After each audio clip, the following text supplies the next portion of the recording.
Hey there, this is Dawn Clevisol with Stress Free Tax Season.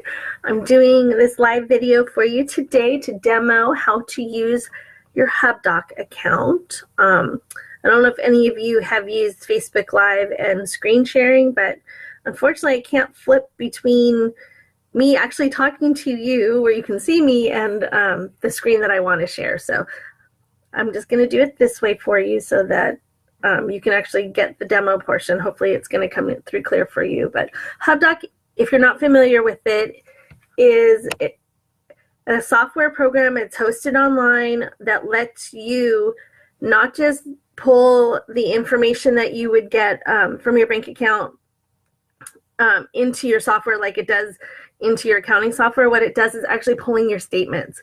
So this is one of the most useful tools that you could possibly have as far as I'm concerned when you're running your own business and you don't have time to chase down your paperwork and figure out what came in from the mail or whatnot.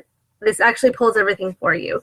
So I'm going to go here. So here is the name of the software, Hubdoc. So you can just go to hubdoc.com to log in or create an account. And it's only $20 a month, so it's very affordable. And then here's my demo account. I want to show you what this looks like. So when you get a Hubdoc account, you get this hub where your paperwork is going to come in. So you can see, if you come over to this side, you have your account name, and then all your documents that have come in are in here. This says bills and statements. These are the ones that you can actually set up so that it logs into your bank, or even in this case, I have some Comcast bills that are coming in. So if the company that you're using for your bills are available through the Hubdoc account, you can pull those in. So I'll show you how to look to see if they're available in a minute.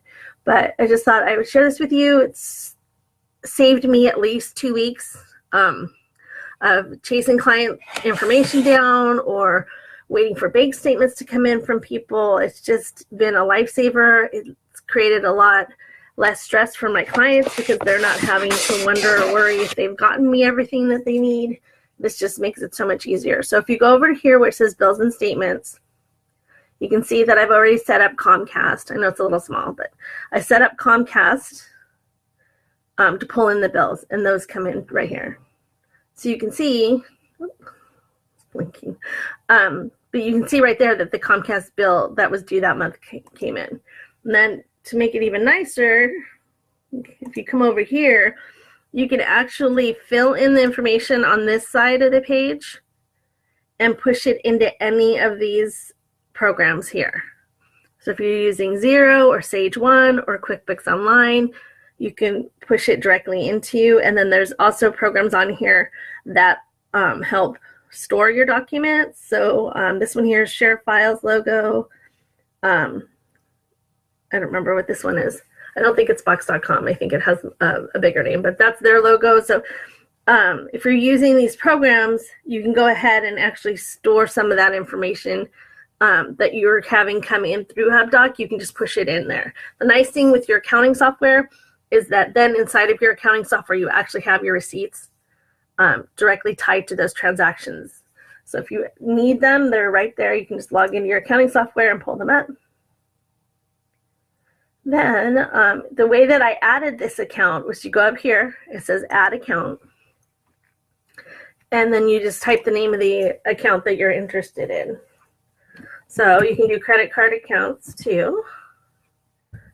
How is it abbreviate? American Express. So let's see. I know one of these I can use in my sample file. I think it's this one here.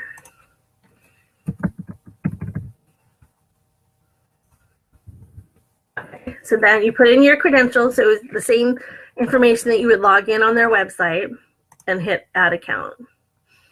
And now it is adding the American Express to this file, and it's going to pull everything that's available to it into your Hubdoc account. And like I said, it's just amazing because once you have these feeds set up, you don't have to worry that the information's not there. As soon as you are ready to work in your account, log in, here they are. You're not having to log into a bunch of different accounts. Some of my, I don't know about you, but some of my clients have, 5 or 6 credit cards. They're running a couple bank accounts. So this makes everyone's life much, much simpler. So we can close this window, and then you can come over here and you can see that it's already loaded all of these statements. And then in the case of the bank, let me do the bank. Let's see, I think it was Bank of America is my demo account for this one. So I can go into Bank of America.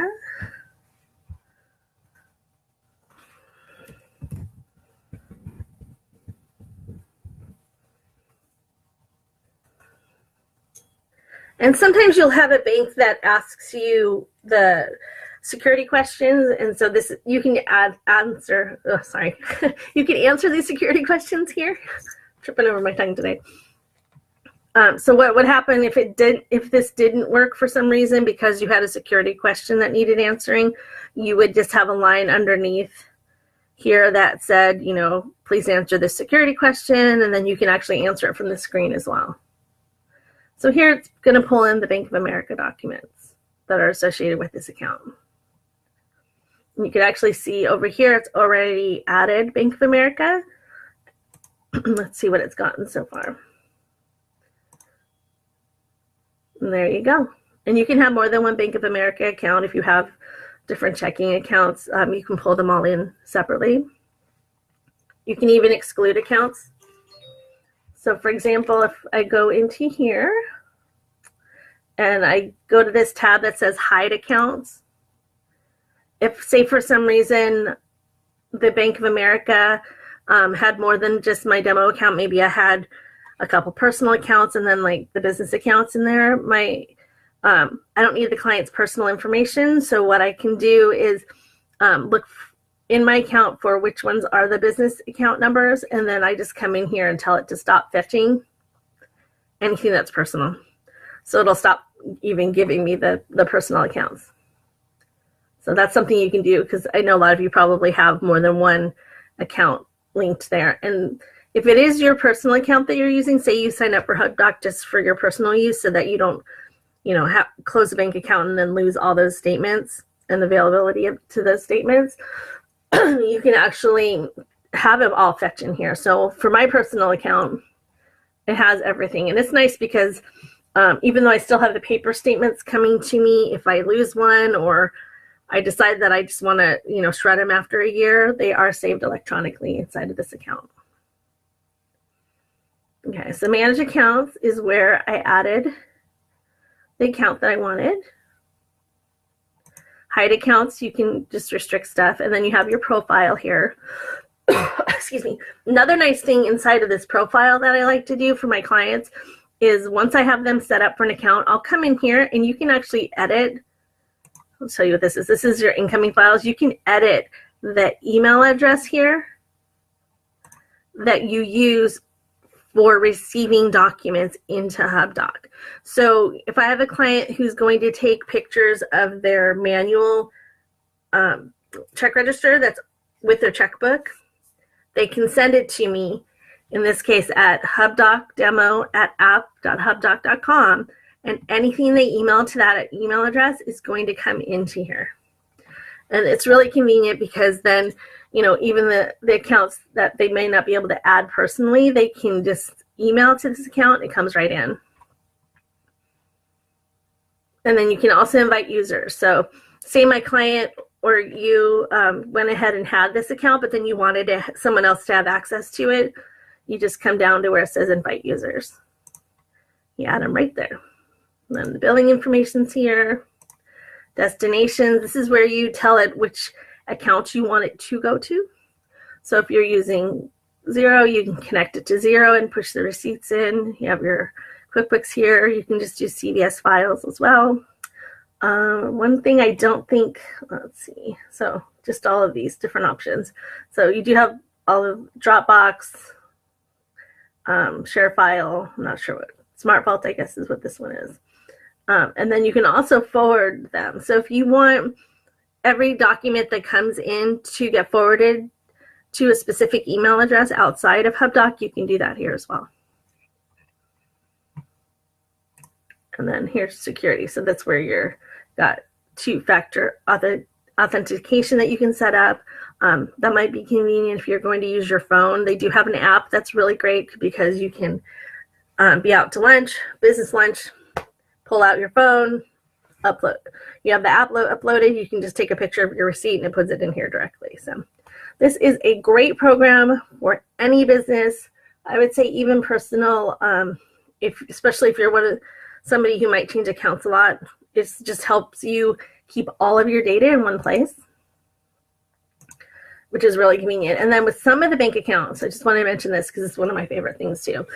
Excuse me. So because this is a demo account, you're not going to get all of the full features, but for some of my Bank of America clients, and I know the Chase clients as well, I think it does it with Wells Fargo. Underneath the bank statements, you actually get your checks and your deposits, copies of those in here, and that is priceless. It saves you so much time. I don't know if you've ever had to go in to some of those accounts, but in some of them you have to literally click on each one to view the detail, and so you would get the detail here. So very convenient. Love this program. If you have any questions about this, you can pop into my Facebook group. It's Business Owners Bookkeeping Bootcamp. I'd love to answer questions for you. And if you are looking for accounting training, you're doing your own books and you really just need to understand what's going on, I do have a QuickBooks program right now that is starting up tomorrow that you can get in on. And that is available if you go to my main website, which is stressfreetaxseason.com. There's a link in there that you can click on to get there. So thank you so much for joining me today. I'm really happy to be able to help you. And if you have any questions, please let me know. Thank you.